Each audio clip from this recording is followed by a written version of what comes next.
Update. Am I the a-hole for cutting off my parents for leaving everything to my brother?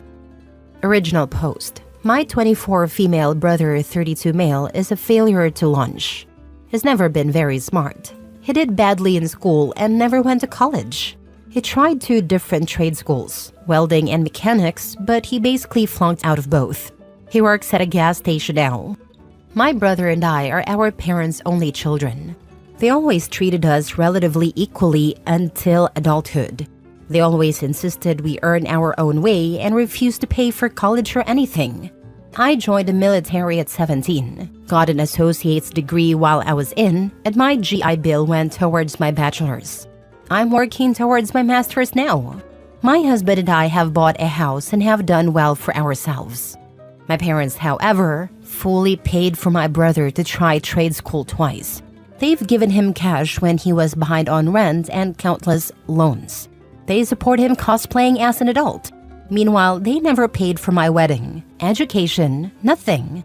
I don't really care so much that they didn't give me money, but the disparity in how they've treated me versus my brother bothers me. Our parents are in their 60s now, and while they aren't that old, they're both in bad health and probably won't live another 10 years. They just recently started working on their will and notified us that they were leaving almost everything to my brother. But they want me to be their medical power of attorney, manage their estate, etc. I told my parents to give my brother everything and that I'm completely done with them.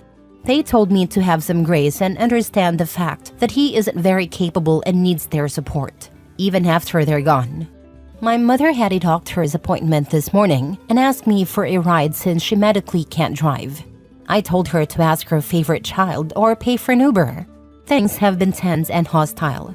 My brother called me to apologize and asked me not to be mad at him. I told him that I'm not mad at him. I'm mad at our parents for not treating us equally and that he didn't do anything wrong. Am I the a-hole? Edit. My mother refers to my brother as disabled even though he isn't. She's had him tested for every kind of learning disability there is. He just has a below average IQ. She thinks that counts as a disability when it isn't. Now for the top comments before reading the update. But they want me to be their medical power of attorney, manage their estate, etc. This is a huge ask, even if you stood to inherit. That you're expected to do all the heavy lifting and then be your brother's keeper after they pass. It's a hell of a lot.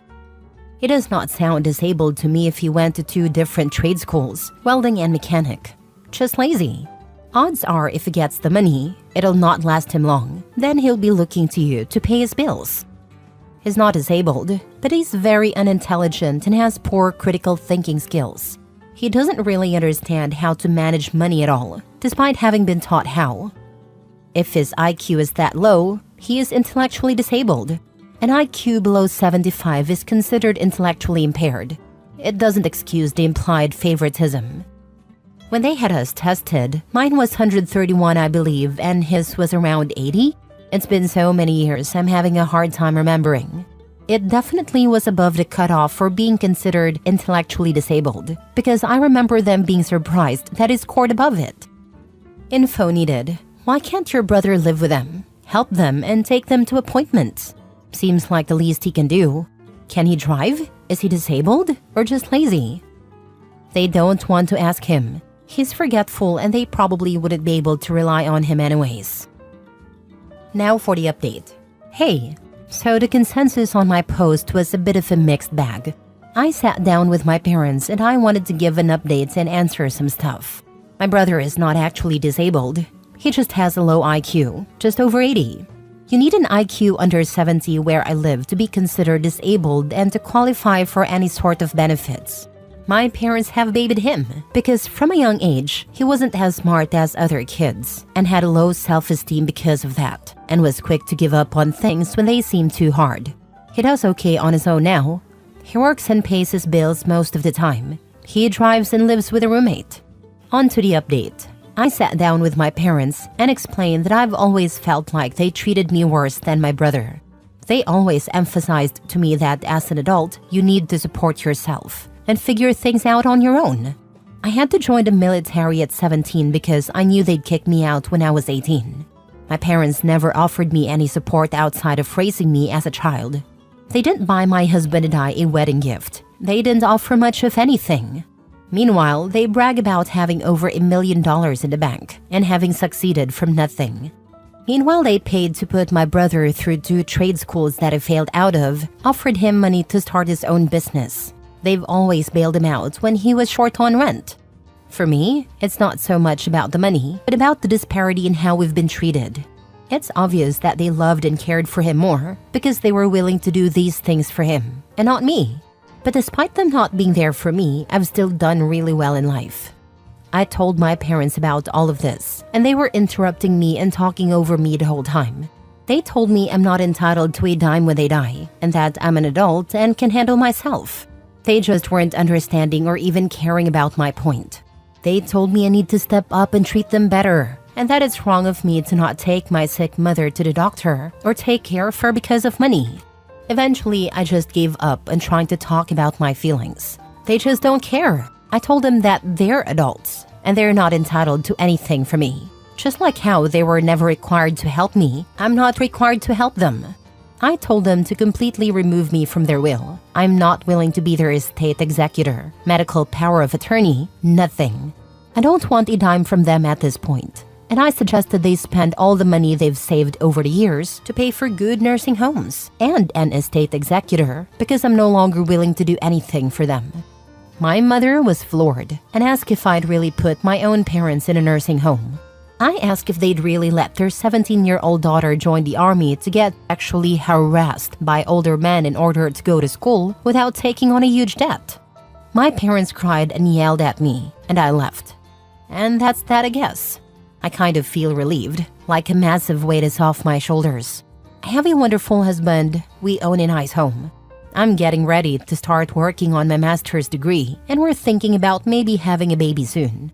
I no longer have to worry about dealing with my parents.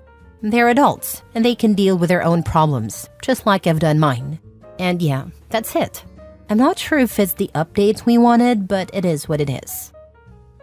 They've spent so long using you as their personal doormat, they're not even able to break from their delusion that you'll keep presenting your face for them to step on. Congrats on your newfound freedom. It sounds like Opie has made peace with a really difficult decision, and I think it's brave that she stood up for herself and set boundaries. Not the a-hole. Your parents are the a-holes. I know this might be a sucky suggestion, but you may need to go no contact with your brother as well. He'll be stuck with your care, and there's going to be a high likelihood they'll tell him to reach out to you for help. Or your brother may take the easy way out and stick them in a nursing home, which they totally deserve. My brother is not a terrible guy. He makes bad choices sometimes, but at the end of the day, he's still my older brother, and he tries to be good to me. I wouldn't cut him off without a good reason. Next story. Am I the a-hole for leaving my dad's birthday dinner after overhearing my sister's comment about my miscarriage? A few months ago, me, 28 female, and my sister, Ava, 33 female, realized that we were both pregnant. She's been struggling with infertility, so we were all happy for her. I have an older son, 2 male, with my husband, 32 male. Sadly, a couple of weeks ago, I lost my baby. We told my family. They were all supportive, but I did sort of pull away from them. They would have tried to avoid discussing Ava's baby around me, but I didn't want to overshadow her, especially since she's wanted this for a long time. I also didn't want to be reminded of my own loss whenever I saw her. So I haven't been to my parents' place for Sunday dinners since, or really spent time with Ava, which we had been doing a lot before. I replied vaguely to any messages about my absence. It wasn't the best communication for me. Yesterday, my parents were hosting family dinner for my dad's birthday. I'd been thinking about going because I missed my family. And while of course the pain of losing my child has not faded, I'm at a point where I can at least put it a little to the side to be there for my sister and my new niece when she is born. So I let my family know that we would be coming. However, we had to get a gift for my dad, and then my son had a bit of a tantrum, so he got to my parents' place about an hour late. I wished my dad a happy birthday, then went to the kitchen, where my mom, Ava, and my sister-in-laws were. But before I went in, I heard them say my name, so I stopped. My mom was saying something like, "Well, I guess Opie's not coming." And Ava said, "What did you expect?" She probably changed her mind and is just staying home again. Honestly, I'm sorry for her, but you would think she was the first woman to ever lose a kid, and it's not even her first kid. They then kept talking about other things, but I just wanted to leave. I went and got my husband, who was with my brother-in-law, dad, and brothers in the living room. I told my dad I was really sorry, but we needed to go. They all protested, but my dad could see how upset I was, so he didn't. We got my son and left. When we got home, I just kind of cried for a while.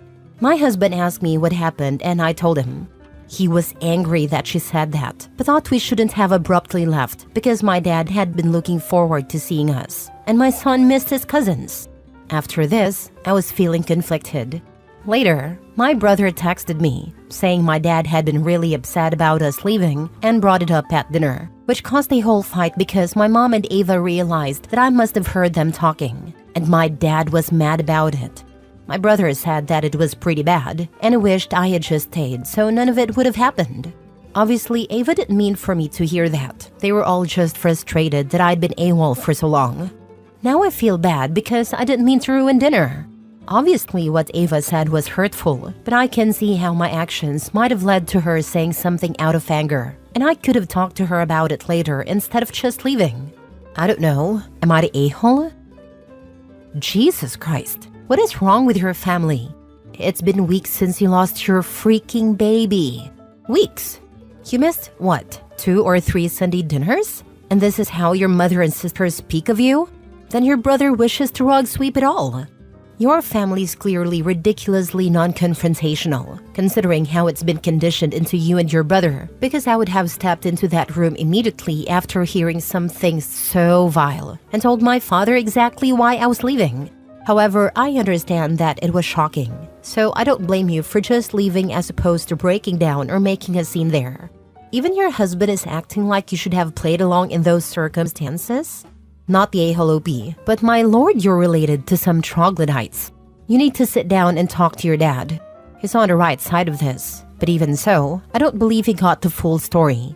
There's no way they would own up to saying that. I agree with you. I see why OP distanced herself from her family initially. I think I would put that plan back into place more long-term. Next story. Am I the a-hole for refusing to cancel my vacation because my sister needs help with her kids? I, 34, booked a solo vacation months ago. It's a week-long trip to a quiet cabin in the mountains, and I've been looking forward to it for ages. I work a stressful job, and this trip is my way of decompressing and recharging. Last week, my sister Megan, 37 female, called me in a panic. Her babysitter quit unexpectedly, and she and her husband both have work commitments during the week I'm supposed to be away. Megan has 3 kids, all under 7, and asked if I could cancel my vacation to help her out. I felt bad for her, but told her no.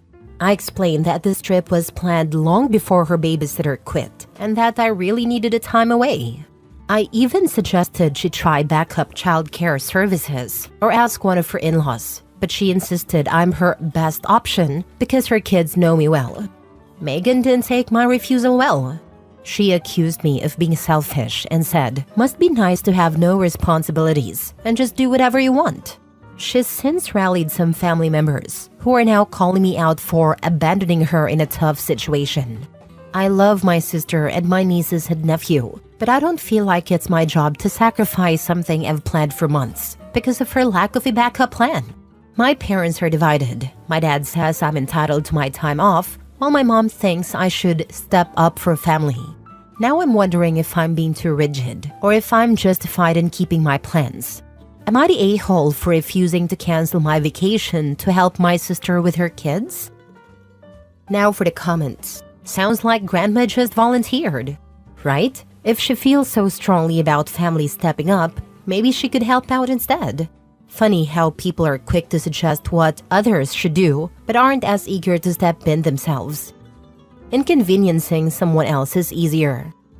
Definitely not the a-hole. You're entitled to your well-deserved vacation, especially since you planned it far in advance.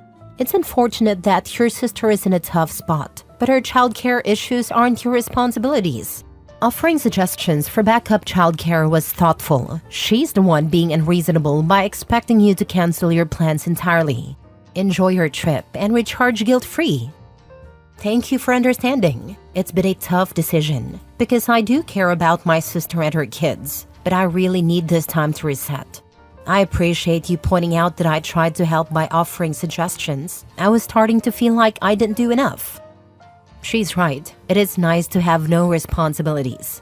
Being that carefree is compensation for missing out on the joys of motherhood, which is the path she chose. If you hadn't been on vacation that week, what would she have done for childcare? Suggest that she do that, not the a-hole. I'm sure she would have figured out a solution if I weren't going on vacation. I get that parenting comes with challenges, but it doesn't mean I'm obligated to put my life on hold every time she has an issue. Last story. Am I the a-hole for telling my dad to accept I'm not going to travel to see his wife's son, who's a stranger to me? My parents are divorced and my dad has a wife. They got married 6 years ago and they met 8 years ago. She has an almost 10-year-old son. He lives with his dad in another state and I've only met him twice.